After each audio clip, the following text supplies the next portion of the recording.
September 15th, 1943. Willow Heights neighborhood, outside Pittsburgh, Pennsylvania.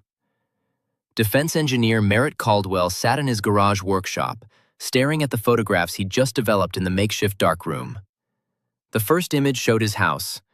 The second showed the front door standing open. The third showed a man in his living room, lockpick in hand, a familiar smile on his face. That smile, he'd seen it 100 times across the back fence, at neighborhood meetings, at scrap drives. Hollis Brenneman, the neighbor from 3 houses down, the man everyone called Mr. Hollis, the man who'd helped him plant tomatoes last spring. Merritt felt ice spread through his chest. This man had been inside his house, with lockpicks, smiling. Merritt was born in 1908, grew up in western Pennsylvania's coal country, studied engineering at Carnegie Tech on a scholarship his mother worked double shifts to help fund. At 35, he was chief draftsman at Westinghouse's turbine division, working on generators for Navy destroyers being built at record pace in the Philadelphia shipyards. He and his wife Vera had bought their house in Willow Heights in 1938, a modest 2-bedroom bungalow in a new development built for the city's growing professional class. The neighborhood sat on former farmland, 20 minutes by streetcar from downtown Pittsburgh. 64 houses on quarter-acre lots, young maple trees planted along sidewalks that still smelled of fresh concrete, front porches where neighbors gathered on summer evenings to discuss Roosevelt's policies and listen to baseball games on portable radios. Hollis Brenneman had moved to Willow Heights in spring 1940, just as Europe was falling to Hitler's armies and America was still debating whether to get involved. He was 53, born in 1887, old enough to have served in the Great War, though he spoke of it rarely and always with a faraway look that suggested memories he'd rather not revisit. He worked as a route supervisor for Mountain View Dairy, driving a truck through 3 counties, managing a team of younger deliverymen. He'd bought his house with cash, paid in full, unusual enough that people noticed but didn't pry. Money was private business, and a man who'd worked hard all his life deserved to spend his savings however he pleased. Within weeks of moving in, Hollis became the neighborhood's unofficial mayor, the man everyone turned to when something needed organizing or fixing. Tall and broad-shouldered despite his age, with iron gray hair he kept neatly trimmed and a booming laugh that carried 3 houses down, Hollis always showed up with something. Homemade root beer in summer that he brewed in his basement, venison sausage in winter from deer he claimed to hunt in the mountains, a flask of whiskey when the occasion warranted. During the first anxious months after Pearl Harbor, when everyone was volunteering for something and the neighborhood transformed overnight from peacetime complacency to wartime urgency, Hollis signed up for everything. Civil defense warden, scrap metal drive coordinator, Victory Garden committee chairman, air raid spotter. __quote_0___. He'd call across the yards on a Saturday morning, his voice warm and welcoming. "Come over here and tell me if this tomato plant looks diseased to you. I've got 3 just like it, and I don't want to lose the whole crop." Refusing was impossible. Hollis had a gift for turning any moment into an occasion, any errand into an adventure. He knew jokes, clean ones for mixed company, slightly risque ones for the men when they gathered in garages to work on projects. He told war stories, carefully edited to remove the worst horrors but vivid enough to hold attention. He played harmonica on summer evenings, sitting on his porch while neighbors gathered on their lawns to listen. The neighborhood children followed him like the Pied Piper. He taught boys to tie proper knots for everything from fishing lines to tent stakes, gave girls nickels for the picture show, always had Tootsie Rolls in his pockets that materialized at exactly the right moment. "Mr. Hollis, is it true you were in the trenches in France?" the boys would ask, their eyes wide with the kind of hero worship only children can muster. "That's true enough," he'd say, his smile fading just slightly, a shadow crossing his face. __quote_4___. He never turned down a request for help. When Roscoe Pemberton, the widower 2 houses down whose wife had died of pneumonia in '39, couldn't fix his front steps because his arthritis made it impossible to grip a hammer properly, Hollis spent an entire Sunday rebuilding them, refusing payment, refusing even a thank you lunch. Quote, _5 ___, he'd said, wiping sawdust from his hands.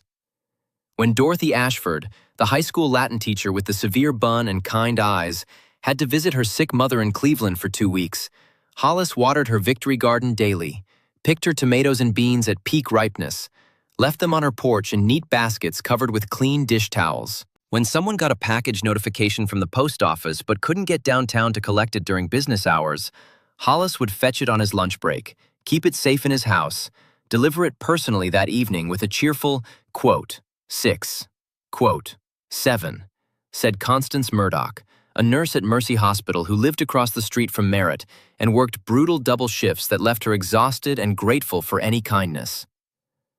___, quote, _8 ___, Hollis would say, waving off the praise with genuine-seeming modesty.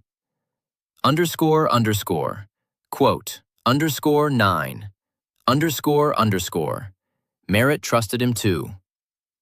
Summer of 1941, when Merritt had to travel to the Washington Navy Yard for a week of consultations on turbine specifications for the new Fletcher-class destroyers, he'd left Hollis a spare key to the house.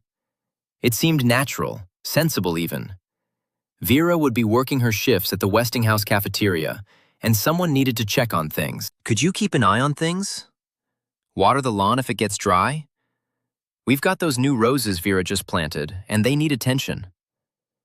Consider it done, Hollis had said, clapping him on the shoulder with a grip that was firm but not aggressive, friendly but not presumptuous. Travel safe. Bring us back some stories about the capital. When Merritt returned a week later, sunburned and exhausted from the train journey, everything was perfect. The lawn was trimmed, edges neat as a ruler.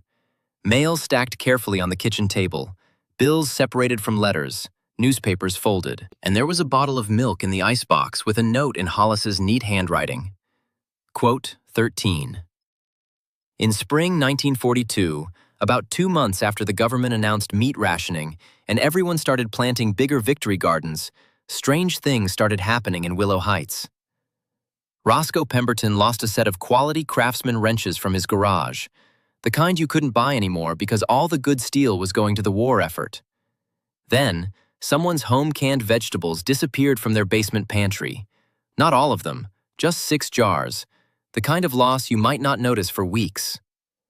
Next, Dorothy Ashford's portable Philco radio went missing, the compact brown one she kept on her kitchen counter for listening to news broadcasts. It's those transients, people said at the monthly neighborhood council meetings, held in the community center basement where folding chairs scraped against linoleum and the coffee was always terrible. The ones camping by the railroad tracks. They've been seen walking through here during the day looking for work or handouts. We should get the police to patrol more frequently, suggested Roscoe, who'd been a union organizer before retirement and believed in official solutions to problems. __, quote, _17 __, others countered. __, quote, _18 __, Hollis participated actively in these discussions, sitting in the front row, taking notes, offering suggestions that always seemed reasonable and community-minded. Quote 19, he offered, raising his hand like a schoolboy. Quote 20. Quote 21. Constance worried, her nurse's instinct for protecting people kicking in. What if you run into actual criminals? Desperate men can be violent. I've faced worse than petty thieves, ma'am, Hollis said with a modest shrug, that faraway look crossing his face again. France, 1918. You learn to handle yourself, but I appreciate the concern. The thefts continued through the summer and into fall. Curiously, the stolen items were always small. A coil of copper wire here, a box of nails there, an old alarm clock, a hand drill, batteries that were getting scarce because of the war. Nothing hugely valuable, nothing that would prompt someone to file an insurance claim or make a big fuss. Just annoying losses that people chalked up to their own carelessness or to those mysterious transients who became a catch-all explanation for anything that went wrong. Merritt noticed that some of his canned goods had vanished from the basement shelves. Tuna and corned beef that he'd stocked up before rationing hit hard. The kind of premium items you couldn't get anymore at any price. He didn't make much of it.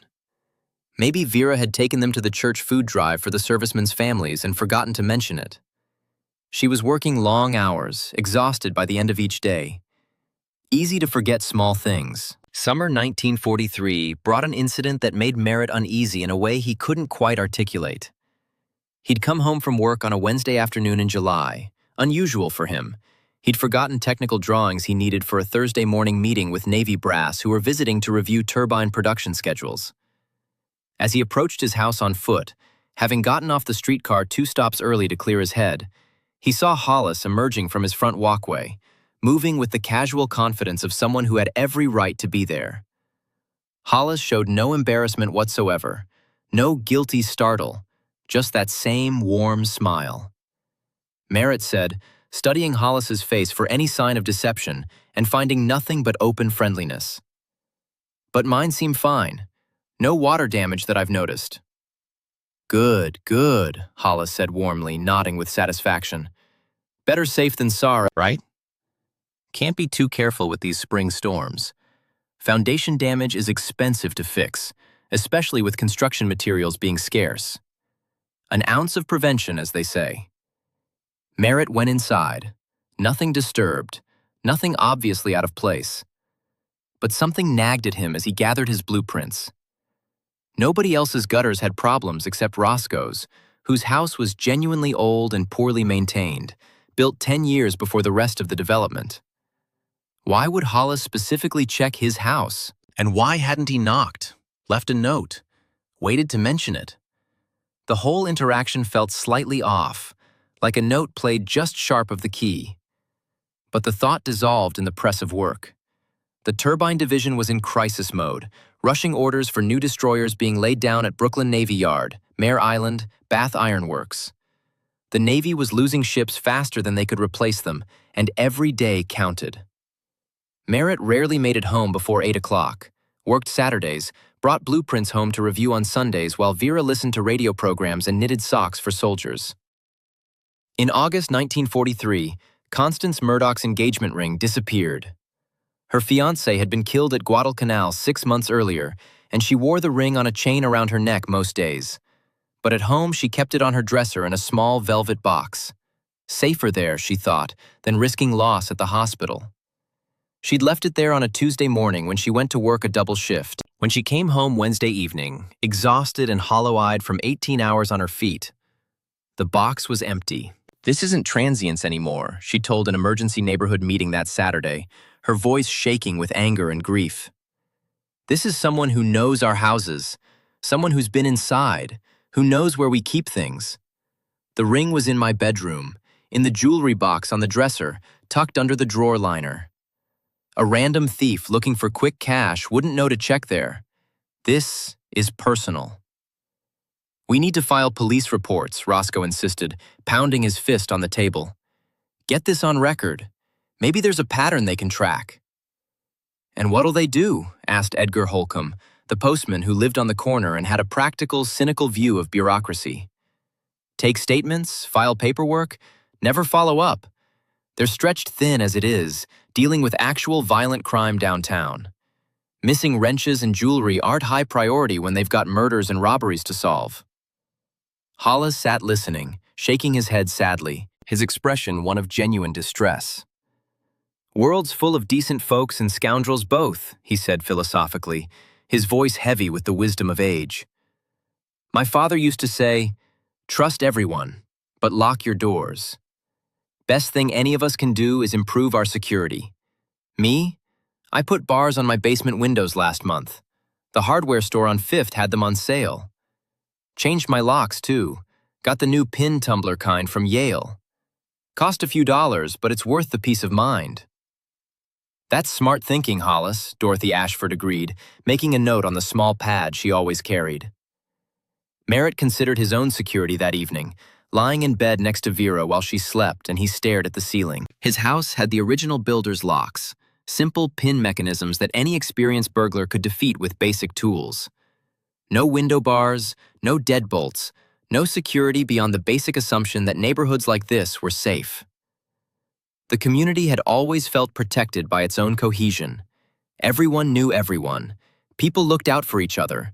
Strangers were noticed immediately. But after Constance's ring vanished, after that strange interaction with Hollis checking gutters that didn't need checking, anxiety crept in like fog. He kept valuable things at home. Technical books he'd collected over the years, some marked restricted because they dealt with Navy specifications. His Leica camera from a trip to Germany in 1937, before the world went mad, when he'd attended an engineering conference in Munich and toured factories. A small collection of jazz records Vera cherished, Duke Ellington, Benny Goodman, Artie Shaw, that were increasingly hard to replace. His tools, precision instruments from his drafting work, some of them irreplaceable. It was then, late August 1943, that Merritt conceived an idea that seemed half crazy but technically feasible. He was a mechanical engineer, understood optics and mechanics, had designed complex systems for Navy turbines. Why not apply those same principles to a security problem? He could build an automatic camera. Not to catch a thief, just to know if someone was entering his house at all, to settle the question of whether his unease was paranoia or legitimate concern. He'd been having a strange feeling lately that someone had been inside when he was gone. Small things, barely noticeable. A book on a different shelf than where he'd left it, positioned spine out instead of spine in. A chair at an odd angle in the kitchen, turned slightly away from the table. A window latch not quite how he remembered setting it. The kind of details you might dismiss as faulty memory, except they kept accumulating. Paranoia, maybe. Or maybe not. Merritt retrieved an old Argus C camera that had been gathering dust in the hall closet, wrapped in a soft cloth, a gift from his Uncle Raymond, who'd upgraded to newer equipment and passed this one down 3 Christmases ago. The camera worked fine, just outdated by current standards. He studied the shutter mechanism over several evenings, taking it partially apart on his workbench in the garage, understanding how the spring-loaded trigger functioned, mapping out the internal mechanics. Theoretically, with the right external apparatus, he could make it fire automatically when the front door opened. He spent 2 weeks on the design, working evenings in his garage workshop after Vera went to bed, sketching diagrams on graph paper, calculating angles and tensions. Piano wire, thin but strong, nearly invisible if positioned correctly. A small brass counterweight, precisely calibrated to provide enough force without jamming the mechanism. A system of pulleys made from fishing line guides, creating a mechanical advantage. The principle was elegant in its simplicity. Door opens inward, wire pulls taut, counterweight drops, presses the shutter release. Camera mounted on a high shelf facing the entryway, lens aimed at the door and the front room beyond. The Argus held a 20-exposure roll. If someone came in multiple times over several days, each visit would trigger a new photograph, building a record. The main technical challenge was lighting. The house was dimly lit even in daytime. North-facing windows that Vera had chosen because they prevented furniture fading. Heavy drapes she insisted on to protect her mother's antique settee from sun damage. But Merritt calculated that with the right exposure settings and high-speed film, he could get Kodak Plus X, rated at ASA 100. Ambient daylight through the windows would suffice for a usable image. The exposure would be long, maybe a quarter second, so any movement would blur, but a person standing relatively still would register clearly enough for identification. At night, if an intruder used a flashlight, and they'd have to navigate the dark house without breaking their neck, that directed light would actually make for a better exposure than diffuse daylight. Early September, he installed the system over a Saturday morning. Vera had gone to visit her sister in Monroeville for the day, taking the bus out to help with canning tomatoes from the Victory Garden. Merritt worked methodically, mounting the camera on the bookshelf behind a row of National Geographic magazines that concealed it from casual view. The piano wire was strung carefully from the door hinge through a series of screw eyes he'd installed in the ceiling molding, barely visible unless you knew exactly where to look. He tested the mechanism a dozen times, opening the door at different speeds and angles, listening for the satisfying click of the shutter. It worked flawlessly. Underscore underscore quote underscore 41 underscore underscore Vera asked when she returned that evening, laden with jars of tomatoes and exhausted from the day's work. She noticed the stepladder still standing in the front room, tools scattered on the side table. Testing a hypothesis, Merritt said vaguely, gathering his equipment and returning it to the garage. What kind of hypothesis? She was used to his engineering projects, but also curious about things that affected their home. I'll tell you if it pans out. Don't want to worry you over nothing. Vera studied his face for a moment, then nodded. She knew her husband well enough to recognize when he was working through something complex. When Merritt was processing a technical problem, interruption just slowed him down and made him irritable. Better to let him work it out. Sunday evening, they locked up the house and returned to the city for the work week. Most people in Willow Heights only use their houses on weekends. The neighborhood was too far from jobs for daily commuting, and gas rationing made it impractical anyway. During the week, Merritt and Vera stayed in their small apartment near the Westinghouse plant, a cramped third-floor walk-up that was convenient but cheerless. Weekends were for Willow Heights, for fresh air and gardens and the illusion of normalcy. Before leaving, Merritt tested the wire mechanism one final time, made sure the camera was properly positioned and loaded with fresh film. If anyone opened that door during the week, the system would capture them. The thought made his pulse quicken, half hoping he'd find nothing, half dreading what he might discover. The week crawled like a wounded animal. Merritt could barely focus on the destroyer turbine specifications that usually absorbed his complete attention. Tuesday's meeting with the Navy procurement officers was a disaster. He stumbled through his presentation, forgot key specifications, had to be prompted by his assistant twice. Wednesday, he made calculation errors on a blueprint that would have resulted in a turbine shaft being machined 0.03 of an inch too wide. A catastrophic failure caught only because a junior draftsman double-checked his work. "You feeling all right, Merritt?" his supervisor asked Thursday afternoon, standing at his drafting table with concern evident in his voice. "You seem distracted. Everything okay at home?" "Fine," Merritt lied. "Just not sleeping well. War nerves, I guess. Take Friday off if you need to. We're ahead of schedule for once, and you've been putting in 70-hour weeks. Rest might do you good." All he could think about was the camera. Had it fired? Was there an image on the film? Would it show transients? Neighborhood kids exploring an empty house? A door blown open by wind? Or something else entirely? The thought kept surfacing, unwanted and persistent. Hollis? Impossible. That was paranoia talking, the product of stress and overwork and too little sleep. Hollis, who helped everyone, who'd watered Merritt's lawn during his Washington trip, whom he'd trusted with a house key 2 years ago. But another part of his mind, the engineer's part that dealt in evidence and observation rather than assumption, whispered questions. Who else knows every house in the neighborhood intimately? Who's been inside everyone's home at some point, seen the layouts, noticed where people keep their valuables, earned complete and unquestioned trust?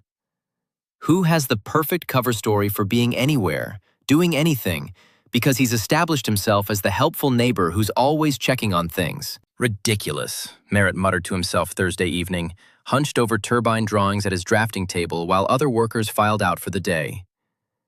Paranoid nonsense. Hollis is a good man. Everybody says so. But everybody had also said the gutters needed checking when they didn't. Everybody had accepted every explanation without question because questioning Hollis felt churlish, ungrateful, unneighborly. Friday, September 14th, Merritt didn't go to Willow Heights despite having the day off. Decided to give the system another week. If nobody showed up in 2 full weeks, his worries were groundless and he could dismantle the whole apparatus with relief, laugh at himself for being paranoid. But Saturday, September 15th, he couldn't wait any longer. The need to know overwhelmed everything else. He told Vera he was going out early to work on the garden, left their apartment while it was still dark. Took the first streetcar of the morning, one of those early runs that carried factory workers to the start of their shifts. Rode to the end of the line, walked the last mile to Willow Heights through September morning mist that hung over lawns and made the neighborhood look ghostly, unreal. When he reached his house, his heart hammered so hard he thought he might be having a cardiac episode. Everything looked normal. Windows shut, door locked, the brass house numbers Vera had insisted on installing gleaming dully in the weak morning light. He approached slowly, pulled out his key with a hand that trembled slightly, slid it into the lock, turned it. The door opened inward. The piano wire hung loose, cut cleanly with what must have been wire cutters or a very sharp knife. The counterweight lay on the floor near the baseboard, its fall arrested by the slack wire rather than completing its designed trajectory to the shutter release. Merritt stood in his front room, barely breathing, the implications washing over him in cold waves. Someone had been here. During the week, when the house should have been empty. And whoever it was had noticed the mechanism, noticed a nearly invisible wire strung near the ceiling, and disabled it with tools and deliberate intent. This wasn't a random transient. This was someone who knew what to look for, someone experienced, someone careful. His eyes went to the camera, still in position on the bookshelf but slightly askew, as if it had been handled and replaced imperfectly. He crossed the room with quick steps, lifted it carefully from its position. The film advance knob showed 3 exposures had been taken before the wire was cut. The mechanism had functioned exactly as designed for the first 3 door openings, then been deliberately sabotaged. 3 photographs, 3 pieces of evidence. Hands shaking now with adrenaline rather than fear, Merritt removed the film roll and placed it in his jacket pocket with the care of a man handling nitroglycerin. Then, methodically, he restrung the wire exactly as before, repositioned the camera to match its original placement as closely as possible.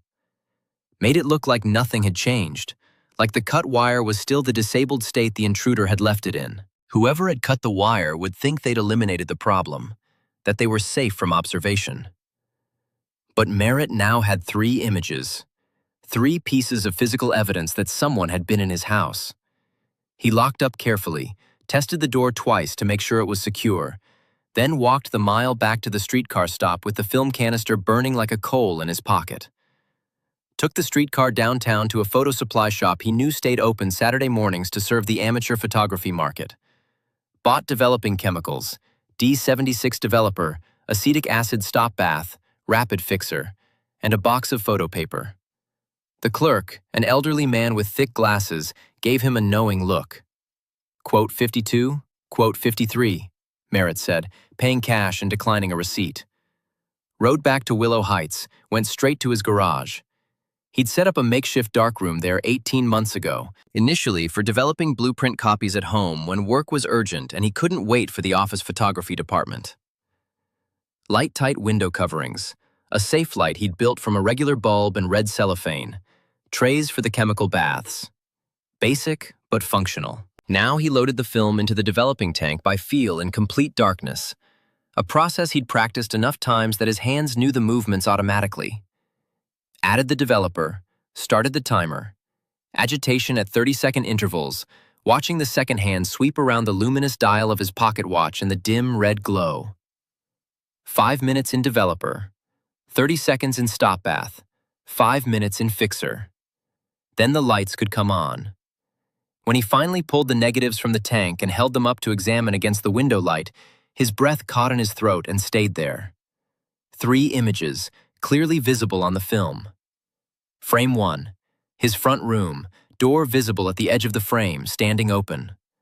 Morning light slanting through the north windows, creating the characteristic shadows he knew from living in this space. The room empty, furniture in its usual positions. Frame 2, the room again, door wider now, fully open. And a figure, dark silhouette against the bright rectangle of the doorway, backlit in a way that made details hard to discern. Adult male, tall, broad-shouldered. Arms raised, working on something near the doorframe at head height. The posture of someone examining the mechanism, tracing the wire with their eyes or fingers. Frame 3. The figure fully inside now, door closing behind him, body turned 3/4 toward the camera position. Face visible in profile, illuminated by the diffused window light that was soft but sufficient. A familiar face, Strong jaw, prominent nose, iron gray hair. That characteristic posture, shoulders back, chest out, the bearing of a man who'd spent time in military service. Hollis Brenneman. In his hands, clearly visible, small metal tools. Lockpicks, wire cutters, the implements of professional burglary glinting in the morning light. The man wasn't panicked, wasn't hurried. His expression, Merritt could see it clearly in the three-quarter profile, was calm, interested, almost amused, like a craftsman appreciating another craftsman's work. He was examining the camera wire with the focused attention of someone solving an interesting puzzle, not the alarm of someone caught in an unexpected trap. Merritt's hands shook as he made contact prints from the negatives, watching the images emerge slowly in the developing tray like ghosts materializing from fog. First, the highlights appeared, then the midtones, then the shadows filled in with detail. 3 clear photographs of his neighbor, his friend, the man everyone trusted, inside Merritt's house uninvited, tools in hand, caught in the act of disabling a security system. The evidence was irrefutable, physical, undeniable. He sat in the darkroom for nearly 2 hours looking at those prints while they dried on the wire strung across the small space. The chemical smell of fixer filled his nose, but he barely noticed. All he could see was Hollis. That face he'd known for 3 years, that smile he'd seen 100 times.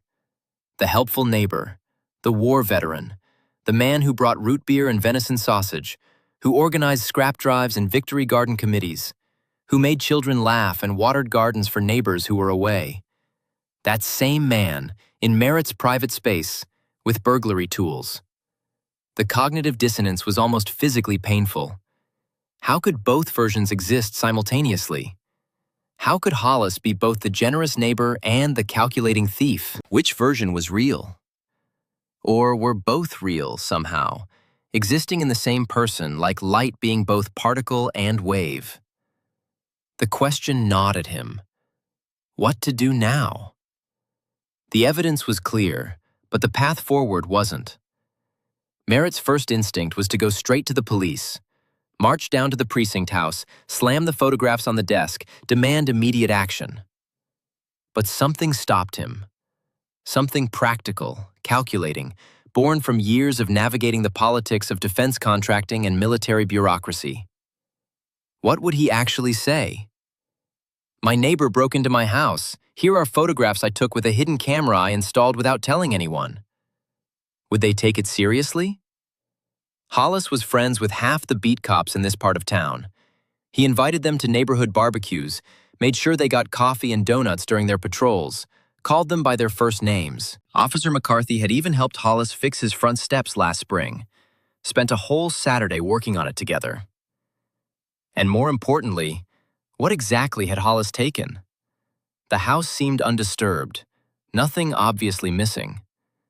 Without proof of actual theft, all Merritt had was unauthorized entry, a misdemeanor at best. Hollis could claim he'd been checking on the house, that Merritt had given him a key years ago and never asked for it back, that the whole thing was a misunderstanding. Merritt needed more evidence, more clarity about the scope of the operation, more proof of actual crimes, not just trespassing. He decided to wait, observe, document, gather the kind of comprehensive evidence that couldn't be dismissed or explained away. Saturday evening, Vera came home from her shift at the cafeteria, smelling of industrial coffee and the particular exhaustion that comes from 8 hours on your feet serving food to men building machines of war. Merritt didn't mention the photographs. Not yet. He needed to think this through, develop a plan, not just react emotionally. "Quote 55, she asked, kicking off her sensible shoes and massaging her feet. She looked at him with the kind of scrutiny that comes from 15 years of marriage. It wasn't entirely a lie. The Navy was pushing. But that wasn't what was making his jaw tight and his shoulders knotted. Sunday morning, he was in the yard raking early leaves when Hollis appeared at the fence between their properties. That same warm smile, those same friendly eyes crinkling at the corners. How did he do it? How did he stand there knowing what he'd done and project such complete innocence? "Morning, Merritt. Beautiful day, isn't it? Fall's coming on. You can feel it in the air." Merritt looked up from his raking, forcing his face into neutral pleasantness. "Morning, Hollis. Listen, I was thinking about the Victory Garden Committee. We need to plan for fall planting if we're going to get a decent crop of cold weather vegetables. Cabbage, turnips, Brussels sprouts, maybe some winter squash. Could you spare an hour this afternoon to help me draft a proposal for the neighborhood meeting? You're good with the organizational details, better than me." The request was so normal, so neighborly, so completely consistent with 3 years of similar interactions. If Merritt didn't have 3 photographs in his garage showing this man with lockpicks in his living room, he would have agreed without hesitation. Merritt said, keeping his voice level and pleasant. Hollis didn't seem offended, didn't show any sign of suspicion or concern, just nodded amiably and headed back toward his own house, whistling something that might have been a Glenn Miller tune. Merritt watched him go, studying his gait, his posture, the easy confidence of a man who believed himself completely safe. Either Hollis was supremely confident his secret was secure, or he was so practiced at deception that guilt and fear simply didn't register in his behavioral patterns. A sociopath, Merritt thought. That was the word he'd read in a psychology article in a magazine at his dentist's office. Someone who can mimic normal human emotion without actually feeling it, who understands intellectually what responses are expected and produces them on demand, like an actor playing a role. Monday at work, Merritt could barely concentrate on the turbine specifications in front of him. The numbers and measurements that usually organized his thoughts into clean, logical patterns just slid off his mind like water off waxed paper. He kept seeing those photographs. Hollis in his house.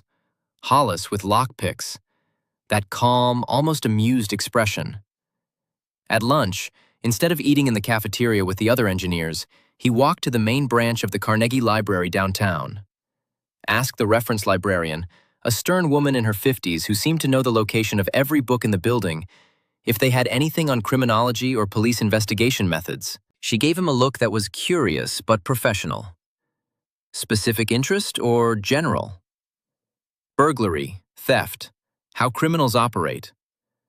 Writing something? It was the logical assumption for a respectable engineer asking about criminal behavior.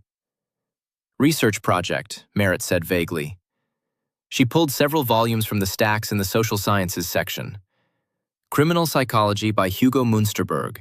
The Professional Thief by Edwin Sutherland. Police Methods and Investigation Techniques by a captain somebody whose name Merritt didn't catch. He sat at one of the long oak tables, surrounded by people doing their own research. Students, retirees, a few men in military uniform on leave.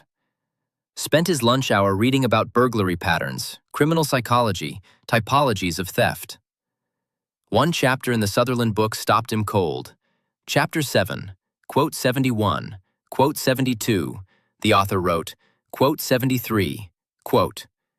The passage went on to describe specific tactics, volunteering for positions that provide legitimate access to homes, offering to help with tasks that require entry to private spaces, collecting spare keys under the guise of emergency access, establishing patterns of helpful behavior that create cognitive dissonance when theft occurs, underscore, quote, underscore 74, underscore, quote, underscore 75, underscore. Sutherland concluded, underscore, quote, underscore 76, underscore. Merritt closed the book and sat staring at the library's tall windows. That was Hollis. Not just similar, exactly. Every detail matched. The helpful personality, the volunteering, the collection of keys, the position of trust. This wasn't opportunistic crime. This was professional, calculated, systematic.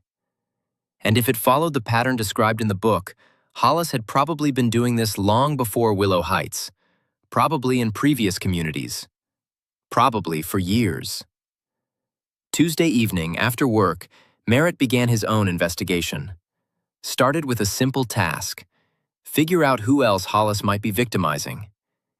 He approached Roscoe Pemberton's house just after dark, when the streetlights cast pools of yellow on the sidewalks. Knocked on the door. Roscoe answered, still in his day clothes. He didn't change into pajamas until right before bed, a habit from his railroad days when he might get called in for emergency shifts. Roscoe's face darkened. Nope. Still sore about it, too. Crescent brand, full set, 8 pieces. Best ones I ever owned. Couldn't replace them if I tried. Everything's going to the war effort now. Why do you ask? I've been noticing things going missing. Small things. Wondering if there's a pattern. Huh. Well, if you figure it out, let me know. I'd like those wrenches back. Did you ever give anyone a spare key to your house? Roscoe thought about it, rubbing his jaw. Well, sure. Hollis has one. For emergencies, you know, case I fall or have a heart attack and can't get to the door. I'm 73, not getting any younger. Seems smart to have someone nearby with access. When did you give it to him? Oh, must have been summer of 41? Year after he moved in. He offered, actually. Said as civil defense warden he could check on people if there was an emergency during an air raid or blackout. Made sense. Anyone else have a key? Just Hollis. My daughter has one, but she lives in Erie. Not much good in an emergency. Merritt thanked him and left. Walked 3 houses down to Dorothy Ashford's place. She was grading Latin exams at her kitchen table, red pencil in hand, half-moon reading glasses perched on her nose. She looked alarmed. Evening social calls were unusual in their neighborhood. She thought about it, tapping the red pencil against her chin. She paused. Same timeline. Same pattern. Merritt visited 3 more neighbors over the next several evenings. Constance Murdoch. Gave Hollis a key in summer 41 for emergencies during her overnight hospital shifts. Edgar Holcomb, the postman. Gave Hollis a key in winter 41 when he was worried about pipes freezing while he visited his son in Pittsburgh. Lydia Garrett, the widow who lived on the corner. Gave Hollis a key in fall 41 after he helped her install storm windows. Every single one had experienced small thefts, items that seemed to have been misplaced rather than stolen. Nothing big enough to report to police, nothing valuable enough to make a fuss about. By Friday evening, Merritt had a clear picture. Hollis had keys to at least 7 houses in the neighborhood, possibly more. Each household had experienced petty theft. The timeline aligned. Thefts began in spring 1942, about a year after Hollis started collecting keys, probably the amount of time it took him to establish his cover completely before beginning operations. This was systematic, professional, and it was still ongoing. The question remained, how to prove it definitively, and what to do with that proof. Friday night, after Vera had gone to bed, she fell asleep easily these days, exhausted from long hours at the cafeteria and the emotional weight of war news that came in daily radio broadcasts. Merritt sat at the kitchen table with the 3 photographs spread in front of him. He needed to see what Hollis had stolen, needed to find where he kept the goods. Without that, all he had was proof of unauthorized entry. Hollis could claim he was just checking on things, that he'd been invited, that it was all a misunderstanding. The answer came to him slowly, assembling itself from fragments of observation. Hollis went to his Kiwanis Club meeting every Saturday afternoon from 2 to 5. Merritt had heard him mention it multiple times, had seen him leave in his truck wearing his Kiwanis pin. 3 hours. That was the window. But how to get inside? He couldn't break in. That would make him as bad as Hollis, would taint any evidence he found.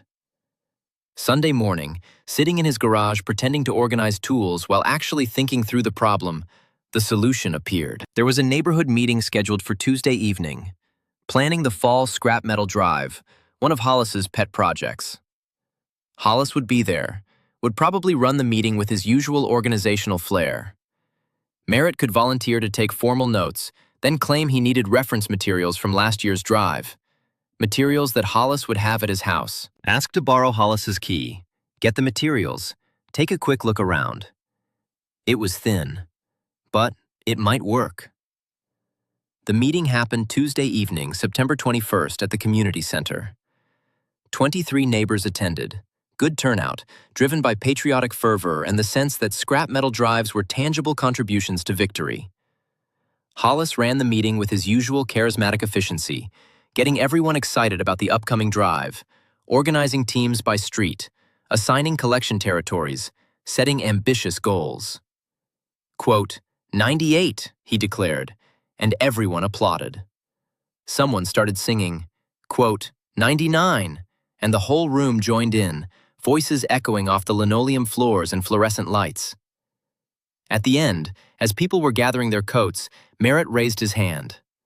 Hollis pulled a key from his pocket, worked it off his key ring with practiced ease, handed it over. Merritt took the key, feeling its weight in his palm. Warm from Hollis's pocket. Physical access. "Will do. I'll type up a new template for the next meeting." Wednesday afternoon, Merritt told his supervisor he had a dental appointment, his last remaining sick day excuse, rapidly depleting his credibility but necessary for what he needed to do. Left work at 2, took the streetcar to Willow Heights, parked himself at a drugstore lunch counter 2 blocks from the neighborhood, waited until 3:30. Then he walked to Hollis's house, key in hand, heart hammering. The key slid into the lock smoothly, well-oiled and maintained. He pushed the door open, stepped inside, closed it behind him. The house was neat, almost obsessively so. Living room furnished simply, a brown couch with antimacassars on the armrests, a matching armchair, a Philco radio console against one wall, a bookshelf with neatly arranged volumes. Kitchen visible through an archway, dishes washed and drying in the rack, counters wiped clean. Everything normal, unremarkable, the home of a tidy bachelor who took pride in his living space. Merritt found the sign-up sheets on a small desk in the corner, took them, in case anyone asked what he'd been doing there. Then he started searching, methodically, carefully, disturbing nothing. Bedroom. Bed made with military precision, hospital corners tight enough to bounce a coin on. Closet organized by garment type, shirts hung with 2 inches between each hanger. Dresser drawers contained neatly folded clothes, socks rolled into balls, underwear stacked like inventory. Nothing unusual. Bathroom. Medicine cabinet contains standard items, all arranged in rows. Shaving gear, aspirin, tooth powder, Brill cream. Nothing suspicious. Second bedroom. This was different. Used as storage and workspace. One wall had floor-to-ceiling shelves stacked with boxes, all neatly labeled in Hollis's precise handwriting. Quote, 104. Quote, 105. Quote, 106. Quote, 107.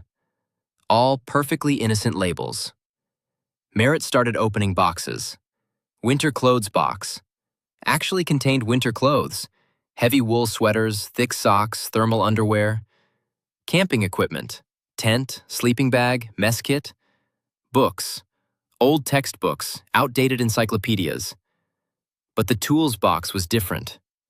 Inside, wrenches, screwdrivers, pliers, all from different manufacturers, different years, showing different levels of wear.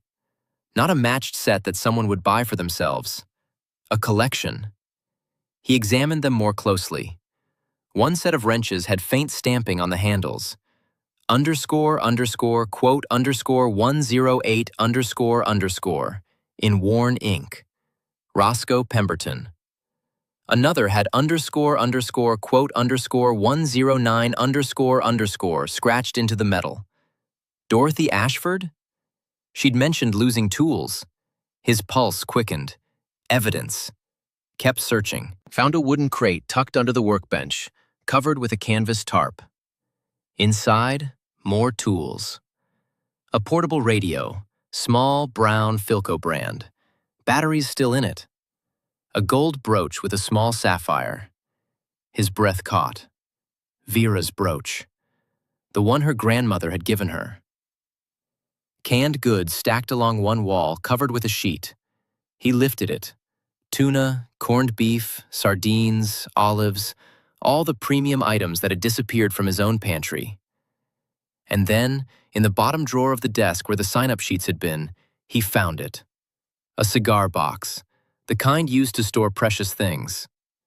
Inside, wrapped in a soft cloth, keys. Dozens of them, each tied with a small tag in Hollis's handwriting. 1247 Maple Street. That was Roscoe's address. Underscore underscore quote underscore 111 underscore underscore Dorothy's house. 1283 Maple Street. His own address. 1291 Maple Street. Constance's house. Merritt counted them, hands trembling. 17 sets of keys. 17 houses. More than a quarter of the entire neighborhood. He stood in that storage room, surrounded by stolen property, holding physical proof of systematic long-term burglary. His mind raced through implications, calculations, next steps. But he couldn't take anything. Removing evidence would make it inadmissible, would let Hollis claim it was planted. He needed to document this, get official law enforcement involved with proper procedures. He carefully replaced everything exactly as he'd found it, took the sign-up sheets, the ostensible reason for his visit, locked up, left. That evening, he spread photographs and handwritten notes on his kitchen table. The evidence was overwhelming. 3 photographs of unauthorized entry, a witness list of neighbors who'd been victimized, documentation of the pattern, and now first-hand observation of stolen goods and collected keys. Now he had to decide what to do with it. Vera came home late from a double shift, found him still sitting there at 11 o'clock, staring at the photographs. Underscore underscore quote underscore 114 underscore underscore. He'd kept it from her long enough. Time to share the burden. Sit down, he said. I need to show you something. He explained everything. The camera trap, the photographs, the investigation, what he'd found in Hollis's house. Vera went pale, her hand rising to her mouth. Hollis? But he helped us. He watered our lawn. He's been so kind. That's what makes it work, Merritt said quietly. That's the whole system. Be kind, gain trust, use that trust for access and cover. What are you going to do? I don't know yet. If I go to the police with this, it gets complicated. The photographs might not be admissible. I installed the camera without permission. The search of his house was technically illegal. I was supposed to get sign-up sheets, not rifle through his belongings. A good lawyer could argue the evidence was improperly obtained. So what then? I need to get the police involved properly. Legitimate surveillance. Catch him in the act. Then they can search his house legally, find everything, build a proper case. Vera was quiet for a long moment. Then, what if we just moved? Sold the house, left. Let someone else deal with it. This isn't our responsibility. And let him keep doing it? To other people? Maybe in the next neighborhood? Wherever he goes next? It's not your job to save the world, Merritt. Maybe not.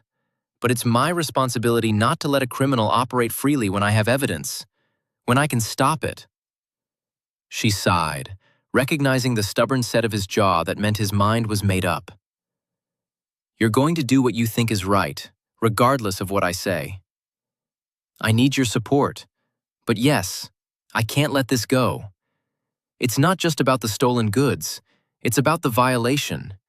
He was in our house, Vera, in our bedroom, looking through our things. That's... He struggled for words.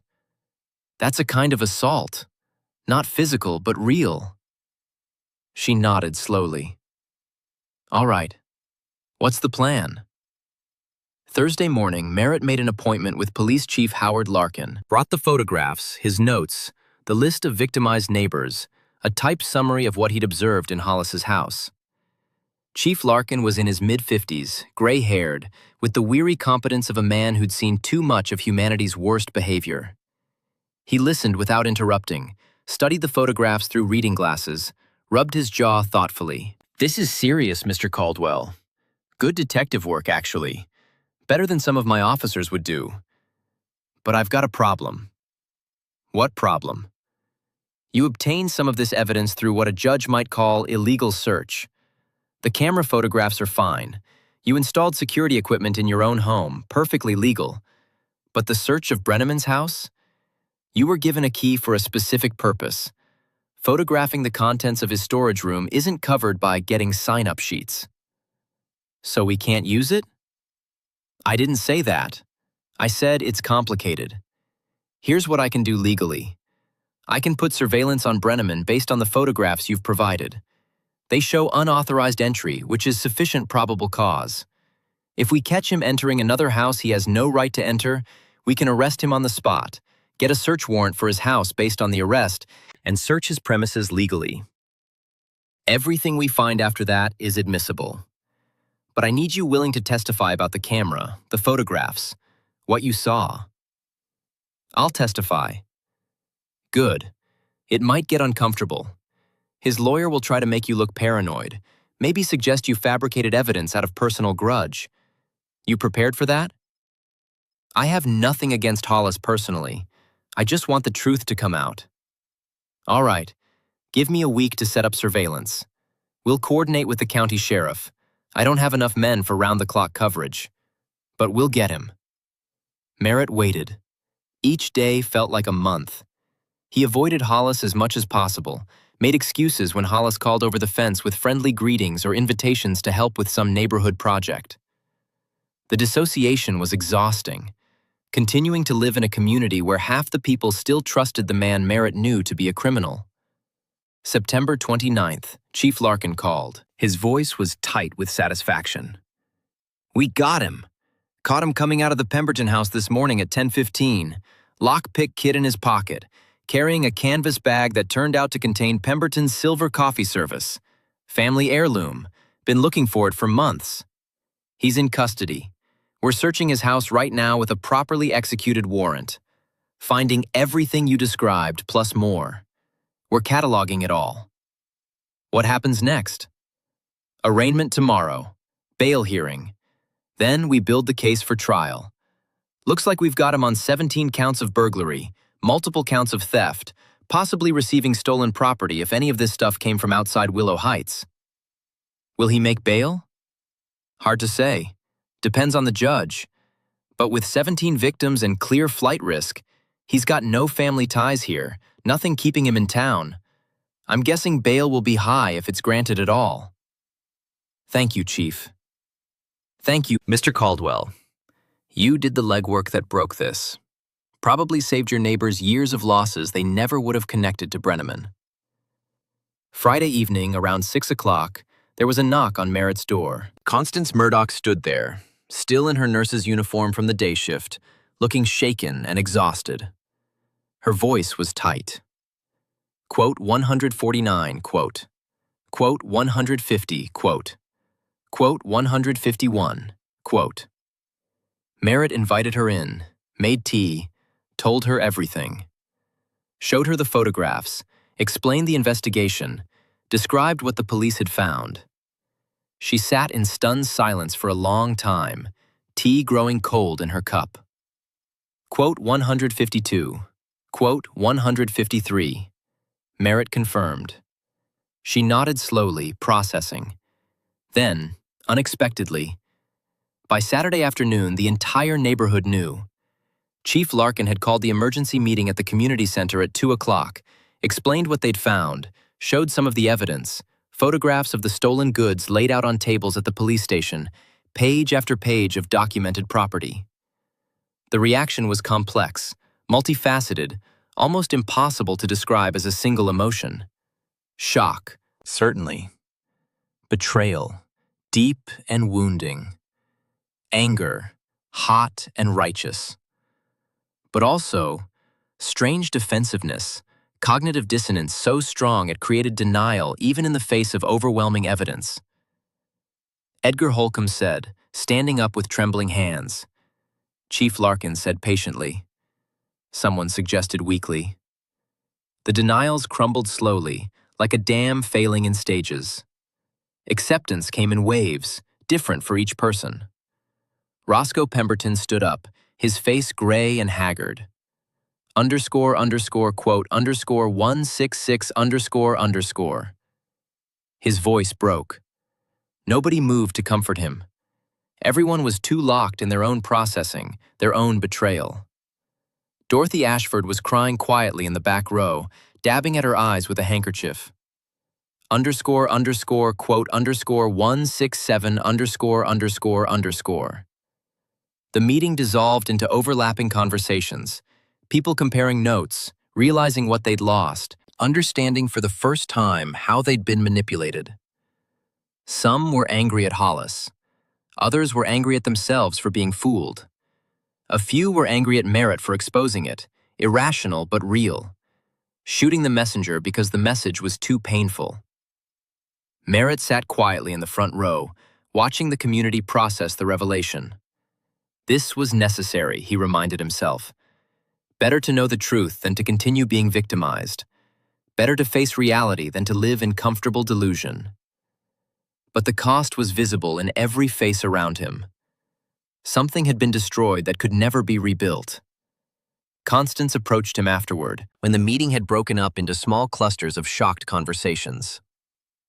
Quote, 168. Quote, 169. Quote, 170. Quote, 171. Quote, 172. Quote, 173.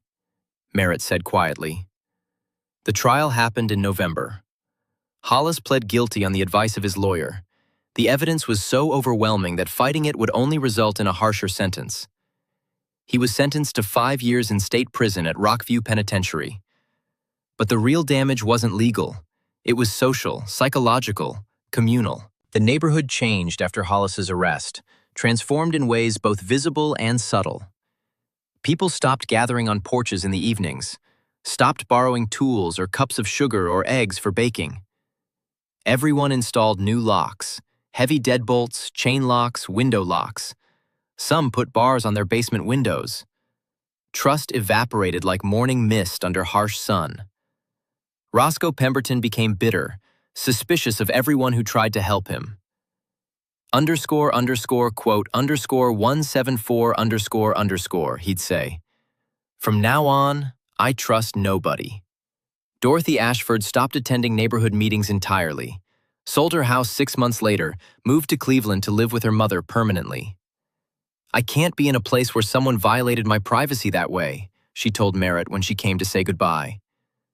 Constance Murdoch stayed, but she built a tall wooden fence around her yard, stopped inviting neighbors over for coffee or pie, kept to herself except for polite greetings when paths crossed on the sidewalk. The Victory Garden Committee disbanded in December.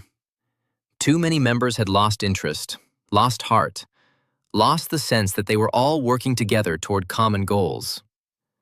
The scrap drives continued because they were mandated by the war effort, but people participated individually, dropping off materials at the collection point without the communal organizing that Hollis had orchestrated. Merritt watched the disintegration with a heavy heart. He'd done the right thing, exposing a criminal, protecting his neighbors from ongoing victimization, ensuring justice was served.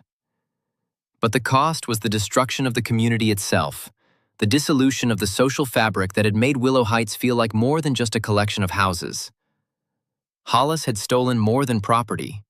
He'd stolen the neighborhood's ability to trust, to help each other without reservation, to be genuinely neighborly without suspicion shadowing every interaction. In December 1943, 3 months after Hollis's arrest, Vera suggested they move. There's nothing here anymore, Merritt. Just bad memories and suspicious people. Every time we drive out here, I feel this weight, this heaviness. Let's sell. Start fresh somewhere else. Merritt considered it. The house that had represented stability, hope, the American dream of property ownership. Now it just felt tainted, contaminated by knowledge. All right, he agreed. Let's do it. They put the house on the market in January 1944, found a buyer within 3 weeks, a young engineer named Thomas Whitley and his pregnant wife, new to Pittsburgh, working at the same Westinghouse plant where Merritt worked, eager for space and fresh air away from their cramped apartment. Nice neighborhood? Thomas asked, walking through the house, testing the floorboards, checking the foundation, examining everything with the thoroughness of a first-time buyer. It was, Merritt said carefully. The people are going through some changes, but the houses are solid, good construction. Anything I should know about? Problems with neighbors? Merritt paused, considering how much to say. Just be careful who you trust. Don't give out spare keys unless absolutely necessary. Install good locks. Be aware of who's in your space and why. Thomas looked puzzled. That seems a little paranoid for a suburban neighborhood. Maybe, but I learned some hard lessons here. I'd rather you be cautious than naive. They signed the papers in February. Merritt and Vera packed up their things, took one last walk through the empty rooms, locked the door for the final time. Any regrets? Vera asked as they walked to the car. Only that it had to end this way. But no, I'd do the same thing again. Truth matters more than comfortable lies. The war ended in August 1945. Merritt and Vera moved to Cleveland, where he took a position with Thompson Products, a smaller firm that made aircraft engine components. They rented an apartment in Shaker Heights, a quiet neighborhood where they kept to themselves and built a new life. Slowly, carefully, without rushing into trust. Merritt never quite trusted the same way again. Always kept a small part of himself in reserve. Always watched. Always questioned. When neighbors offered to help with something, he thanked them but did it himself. When someone suggested holding spare keys for emergencies, he politely declined. Vera thought he was being overcautious, but she understood. Some wounds leave permanent scars. They had a daughter in 1947, named her Catherine. She grew up in Cleveland, attended good schools, eventually married a dentist and moved to California. Merritt retired from Thompson Products in 1973 at age 65, having worked his way up to chief engineer. Vera died in 1977. Cancer, quick and brutal. After that, Merritt lived alone in their house, reading, gardening, watching the world change around him. In 1955, 10 years after the war, Merritt was reading the Cleveland Plain Dealer one morning over coffee when a small item on page 7 caught his eye. Neighborhood volunteer arrested for serial burglaries in Akron. The article described a man named Vernon Hutchins who'd been arrested after a 3-year crime spree. Hutchins had volunteered with the local fire department auxiliary, gained access to homes under the guise of conducting safety inspections, made copies of keys, systematically burgled the community he was supposedly serving. Police had found stolen property from 40 different households in his basement. The pattern was identical. Helpful personality, volunteer positions providing access, key collection, long-term systematic theft. Not just similar to Hollis, exactly the same methodology. Merritt cut out the article, filed it in a folder he kept in his desk drawer. Started watching for similar stories. Over the years, he collected 7 more articles, each describing the same pattern in different cities: Milwaukee, Indianapolis, Detroit, St. Louis, Kansas City. Hollis Brenneman hadn't been unique. He was a type, a criminal methodology that worked because it exploited fundamental human decency, the desire to trust, to help, to believe the best of people. In 1968, Merritt was 60 years old, enjoying retirement, spending time with his granddaughter when Catherine visited from California. One afternoon, sorting through old boxes in the attic, he found them, the 3 photographs from 1943, yellowed and faded but still clear. Hollis in his living room, lockpicks in hand, that characteristic expression of calm assessment. He stood in the dusty attic heat, holding those images, remembering. 25 years had passed, but the emotions were still sharp. The betrayal, the anger, the disillusionment. Why had Hollis done it? That was the question Merritt had never answered to his own satisfaction. Was it purely financial? Hollis had a job, seemed to have money. Was it psychological?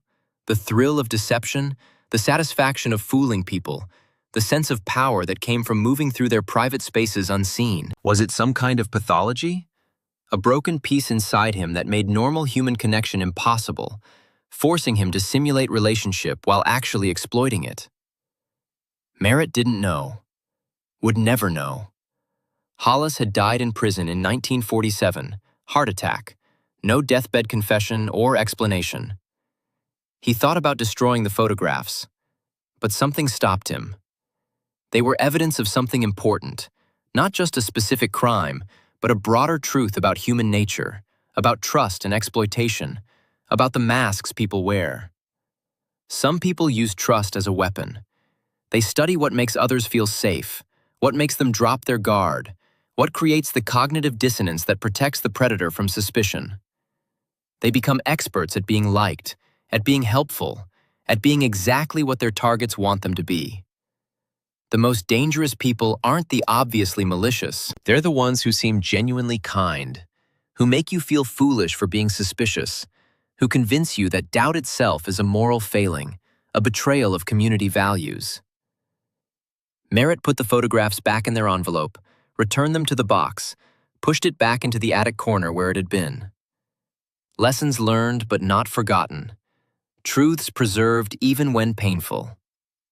In 1979, Merritt was 71, living alone, his daughter's family in California, his social circle reduced to a few other retirees and the young couple next door with 2 small children.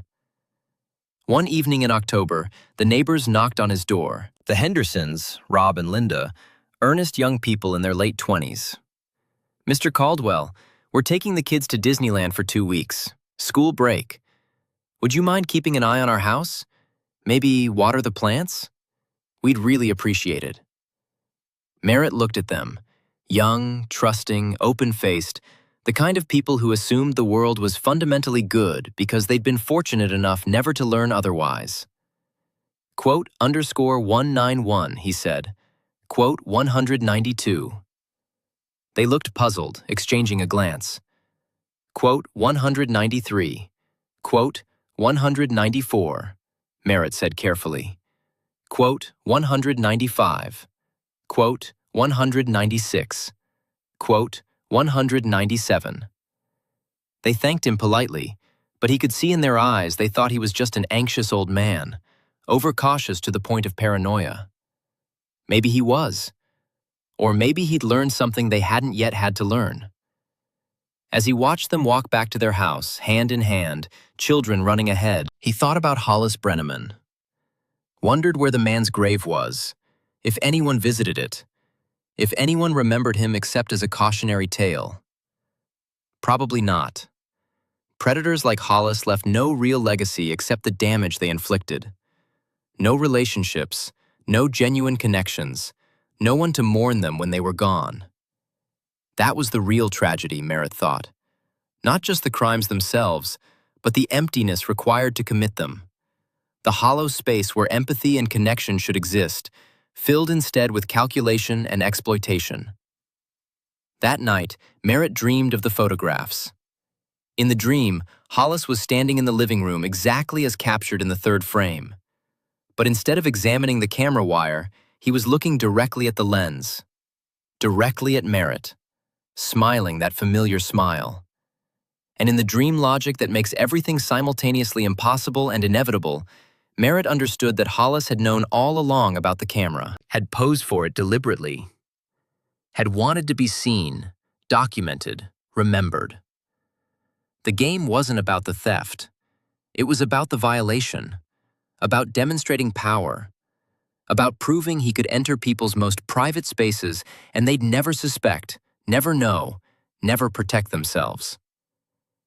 Merritt woke with his heart hammering, sheets soaked with sweat despite the cool October night. Some games never really end, he thought.